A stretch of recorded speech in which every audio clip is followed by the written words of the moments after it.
développement durable, mon rôle et celui de mes collègues élus au niveau de la commission, c'est justement de savoir si à un moment donné on ne pourrait pas faire mieux avec des moyens tout simples. En termes d'espace vert, voilà.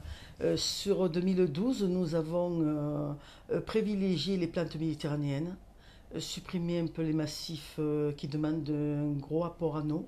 La politique pour les espaces verts, c'est économie d'eau et encore économie d'eau. Sur la commune de Pernes, nous n'utilisons plus de désherbants chimiques. Donc nous faisons tout au désherbeur thermique, à la binette. On supprime quand on peut les gazons, parce que aussi les gazons demandent beaucoup d'eau, beaucoup d'entretien. On garde quand même quelques massifs en centre-ville avec des fleurs, parce que les fleurs c'est quand même agréable et puis ça met en valeur le patrimoine aussi.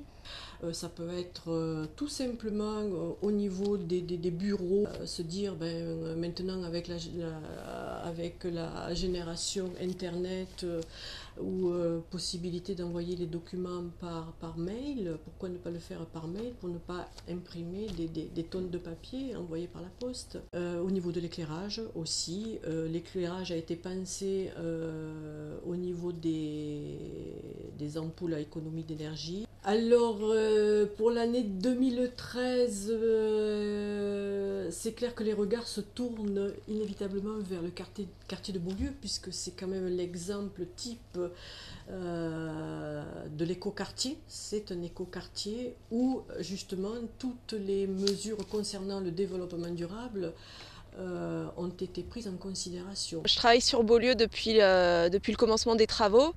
Et je suis responsable du suivi de la charte chantier éco-géré pour toutes les entreprises qui travaillent sur le chantier. Sur Beaulieu, bien entendu, il y a eu des démarches de sensibilisation qui ont été faites sur place, puisque régulièrement des enfants sont venus visiter le chantier au fur et à mesure de son avancement, sont venus planter des arbres et ont été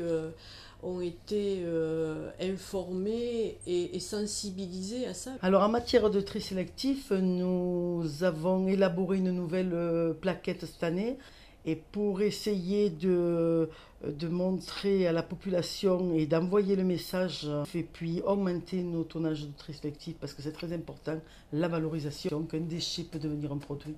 La petite plaquette comporte des petits dessins, comporte des cartes où se retrouvent tous les petites colonnes. Oui, on a fait le choix de distribuer les sacs jaunes à domicile pour que les gens... parce que c'est vrai que si on leur demande de venir au service technique chercher les sacs jaunes, forcément il y en a qui travaillent, qui vont nous trouver des excuses, ils n'ont pas le temps ou les horaires ne correspondent pas. Alors le ramassage à cheval, le ramassage des ordures ménagères à cheval, on a fait un petit essai sur la commune de Pernes, lors de la semaine du développement durable en avril 2012. Ça a été un succès, les gens ont apprécié. Alors c'est vrai que c'est toujours plus agréable d'entendre les pas du cheval, les roues de la charrette, plutôt qu'une benne, un petit véhicule qui s'arrête, qui laisse le moteur en marche. Voilà. On envisage de le pérenniser. Voilà, c'est en cours. Notre plaquette du tri sélectif, nous pouvons retrouver aussi l'association des agriculteurs qui a mis en place en 2005 ou 2006, si mes souvenirs sont exacts, la revalorisation des plastiques agricoles sous l'impulsion de Michel Montagard, qui est président du syndicat local et qui est devenu président de l'association Récupagri. Alors en termes de déchets agricoles, au niveau du conseil de développement, nous faisons une réflexion concernant les plastiques agricoles usagés, ce qu'on appelle communément les FAU en termes techniques, pour justement collecter ces plastiques agricoles au niveau de la campagne des sorgues du Comtat et en même temps pour assurer leur valorisation au niveau du recyclage. Ces plastiques en fin de vie posaient un problème de pollution au niveau de l'environnement. Et il a fallu trouver des solutions le moins onéreuses possible pour les agriculteurs. Alors dans la pratique, les agriculteurs apportent leur plastique agricole usagé à l'association qui a l'ancienne déchetterie de Monteux. C'est le ramassage des ordures ménagères qui est de compétence intercommunale.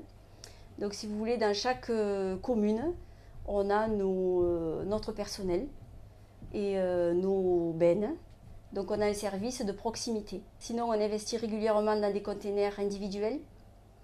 On essaye de supprimer au maximum les containers collectifs qui font appel justement à des dépôts de toutes sortes. Les gens s'arrêtent et puis laissent un matelas, n'importe quoi. Alors qu'on a un service ramassage des encombrants à domicile, gratuit, sur un simple coup de fil.